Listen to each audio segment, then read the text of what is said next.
আসসালামু আলাইকুম এভরিওয়ান। আশা করি সকলে ভালো আছেন। আজকে আপনাদের সাথে একটি নতুন দেশের ইমিগ্রেশনের অভিজ্ঞতা শেয়ার করব। আজকে আমি অলরেডি রওনা দিলাম মালয়েশিয়ার উদ্দেশ্যে। এ বাংলাদেশ এয়ারপোর্টে কি জিজ্ঞাসা করে এবং কি মালয়েশিয়ার এয়ারপোর্টে কি সম্মুখীন হব বা কি ধরনের প্রশ্ন জিজ্ঞাসা করবে, এগুলি নিয়ে আপনাদের সাথে আজকে আমার ব্লগটি করা। মালয়েশিয়া ইমিগ্রেশন অনেক হার্ড। এটি আপনারা যারা মালয়েশিয়ায় ভ্রমণ করছেন তারা অলরেডি জানেন এবং কি যারা নতুন ভ্রমণ করবেন তাদের জন্য কিছু পরামর্শ। বাংলাদেশে ১ম এ আপনাকে বোর্ডিং পাস নেওয়ার সময় জিজ্ঞাসা করবে আপনি কবে যাবেন, কবে যাবেন, রিটার্ন টিকেট কবে আপনার হবে, কি প্রবলেম আছে কিনা এবং কি আপনার সাথে ডলার আছে কিনা এগুলো জিজ্ঞাসা করার পর আপনাকে ইমিগ্রেশন কমপ্লিট করতে হবে। সেম সময়ের সাথে ইমিগ্রেশনও করবেন।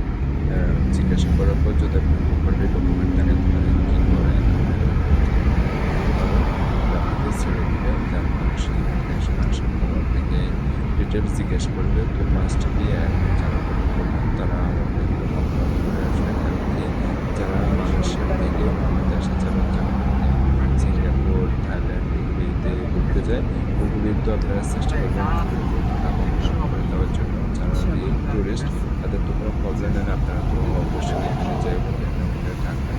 তাহলে আপনার স্মুথলি একদম ইমিগ্রেশন করে দিবে। আপনি চেষ্টা করবেন $৫০০-১,০০০ ক্যাশ রাখার জন্য। এরপরেও ক্যাশ না থাকলে আপনার কিছু কার্ড যদি থাকে তাহলে ডলারের প্রবলেমটা তেমন পড়ে না। আপনি কিছু ট্যুর আইটিনারি মুখস্থ করবেন, কোথায় ঘুরবেন এগুলি সম্পর্কে যদি জানতে চান এগুলি দেখাবেন এবং কি আপনি বাংলাদেশে কি করে থাকেন এটার একটা শক্ত এভিডেন্স আপনার সাথে সঙ্গে রাখবেন। যদি কেউ চাকরি করে থাকেন তারা ব্যাংক স্টেটমেন্ট রাখবেন অবশ্যই সাথে করে এবং কি আপনাকে একদম সিউরলি কনফার্ম করতে হবে রিটার্ন টিকেটটা। না হলে মালয়েশিয়া ইমিগ্রেশন আপনাকে আটকে রাখবে বা অনেক সময় ব্যাক পাঠিয়ে দেয় ওরা। রিটার্ন টিকেট, হোটেল বুকিং এগুলি কনফার্ম থাকলে আপনাকে ইমিগ্রেশন আর কোনো ঝামেলাই করবে না। আপনি একদম সুন্দরলি স্মুথলি ইমিগ্রেশন কমপ্লিট করে চলে যেতে পারবেন। আমরাও খুব সুন্দরভাবে কমপ্লিট করে আজকে মালয়েশিয়া অলরেডি চলে আসছি। মালয়েশিয়া ভ্রমণ হোটেলের উদ্দেশ্যে রওনা দিলাম।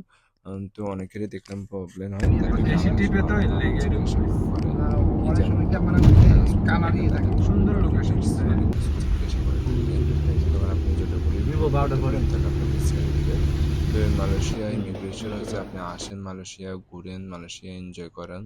দেন আবার ওদের দেশ থেকে চলে যান। যাতে আমাদের প্রচুর বাংলাদেশী এই দেশে কর্মসংস্থানে আছে। এর কারণে ওরা আমাদের বাংলাদেশে পাসপোর্টে দেখলে তখন একটু ঝামেলা করে।